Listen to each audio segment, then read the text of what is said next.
Hey guys, Jason here from LumaBlade. Um, I'm going to make a video. It's a tutorial on how to do detachable scales, removable handles on a fixed blade knife.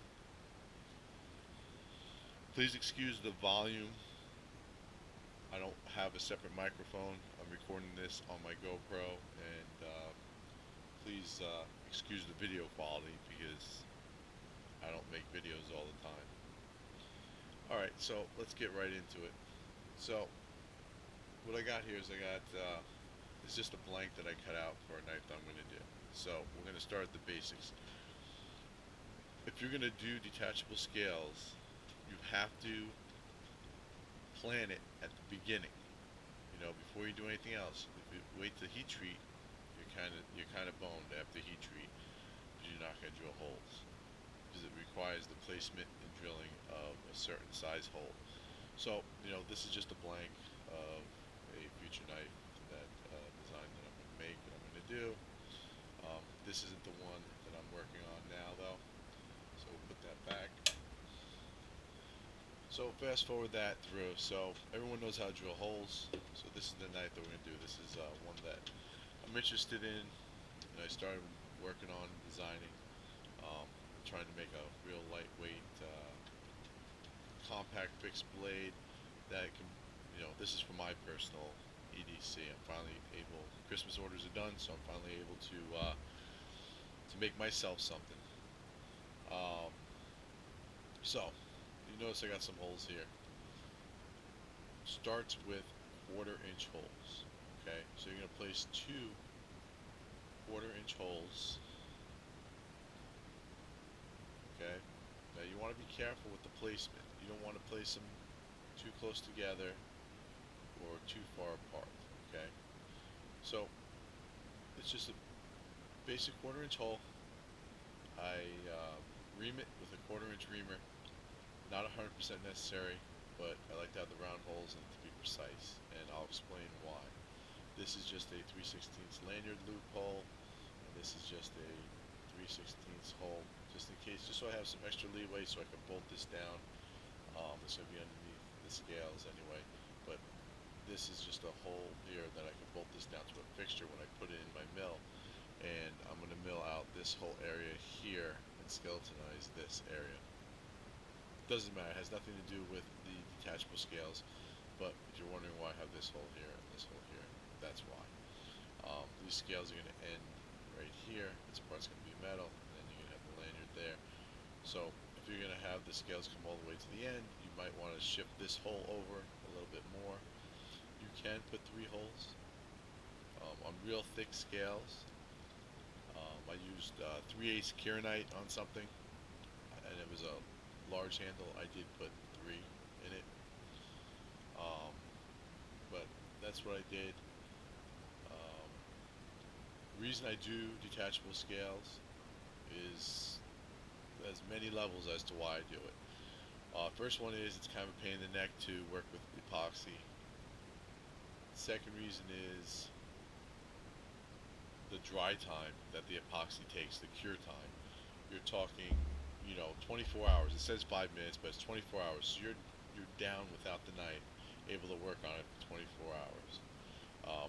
With the extra time that it takes to learn, it doesn't take any more time to do it, but the extra time that you spend to learn how to do the removable scales and the nominal extra cost that is for the hardware, you will make up for in lost time and aggravation and frustration. I can't tell you how many times somebody calls and orders a knife with OD green, you know, OD green G10, and then they call me up after, and it's always after I had already glued the handle. They call me back and they say, hey, can you maybe change that out to black? And I just tell them no. But with this detachable system here that I do, I could tell them yes, charge them for the OD green handles, and make a new set of handles. And they get everything they pay for. They're not getting, you know, they're not having to pay for me to chip everything off and redo everything. They're getting an extra set of handles. for what, and it makes my life easier too. So there's a lot of reasons why you're able to get the handles cleaner, you're able to get everything all nice. But anyway, more on that later. Let's get down to the things that you will need in order to do this. Okay, I'm gonna do this in like a two-part tutorial to give you guys time to source the materials that you need. It's not that much materials. Okay, uh, I spent some time figuring out how to do this. The only reason I was able to figure this out is because I have a friend that does folders, and I started doing folders, and it was mentioned to me about detachable scales, and I used some of the parts from folders to figure it out, and then I had to source a cheaper version of the parts from folders, um, like pivot pins. So essentially, let's go over what it is you need here. Okay, the company you're going to source all this from is McMaster Car, and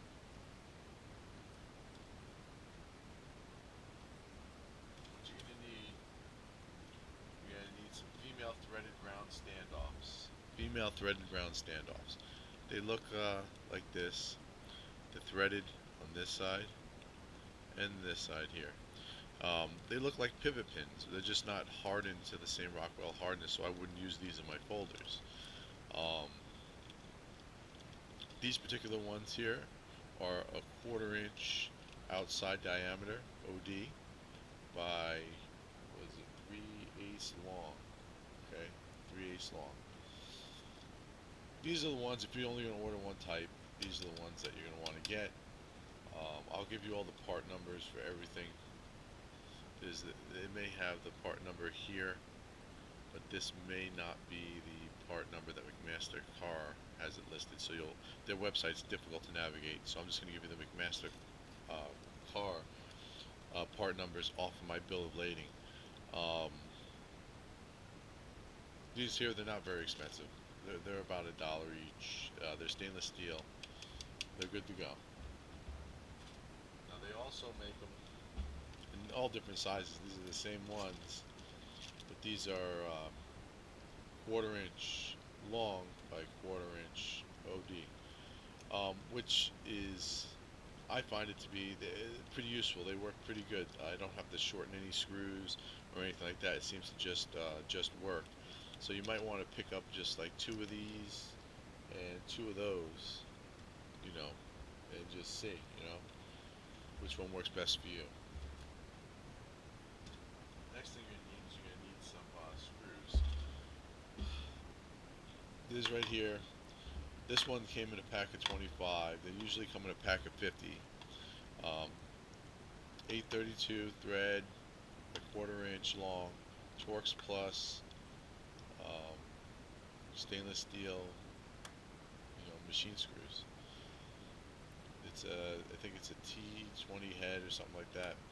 This pack, it's like 50 come in a pack. This one happens to be a 25 pack because I didn't pay attention when I ordered it. Well, actually, I was just ordering as small quantities as I can because I was trying to figure out what would work. And yeah, they're about $8 for 50 of them. So to give you an idea, this is the setup. This is the rig that you're looking at here. There's the Torx screws. There's the female standoff threaded bushing. This threads in. This threads in. So, and basically, I haven't reamed this yet to a 1/4 inch. I just drilled a 1/4 inch hole. Basically, this slides in, sits in the center here. Okay, and it creates this. It's basically like a thread, creating a threaded insert. And this will go right into that, and that'll lock your scales on. I'll show you more on that later. It's more important that you're able to get the materials needed. You're not going to find this stuff at your local hardware store. If you do, let me know where you live, because that's probably where I'd want to move, because that means you got a good hardware store right by you. Another tool you're going to need is very important, and you may already have it. is a masonry drill bit. Masonry drill bit. Okay? This is a 5/16. That's exactly what you're going to need is a 5/16 masonry drill bit. And the reason being is this diameter here on the 5/16 drill bit will give you the perfect countersink to countersink the head of these torque screws. And this is $4 versus a counter bore, which you can get. The proper way is to get a counter bore, but a counter bore is going to cost you $40. Why spend 40 when you could spend 4 to 5? So again, that's a 5/16 masonry drill bit.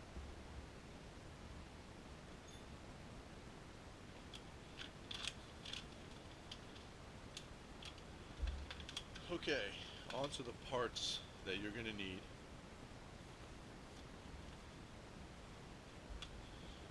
Alright, the parts that you're going to need, I'm going to show them, but I'm going to read them because I can't tell if this is able to focus or not. Okay, you need 18-18 stainless steel female threaded round standoff, 1/4 inch OD, 3/8 length, 8/32 screw size. Part number for that is 91125 Alpha 453. Again, the part number for the standoffs are 91125 Alpha 453. The next thing that you're going to need is you're going to need the stainless steel pan head Torx machine screw, 8-32 thread, 1/4 inch length, pack of 50. The part number for that is 96710 Alpha 312.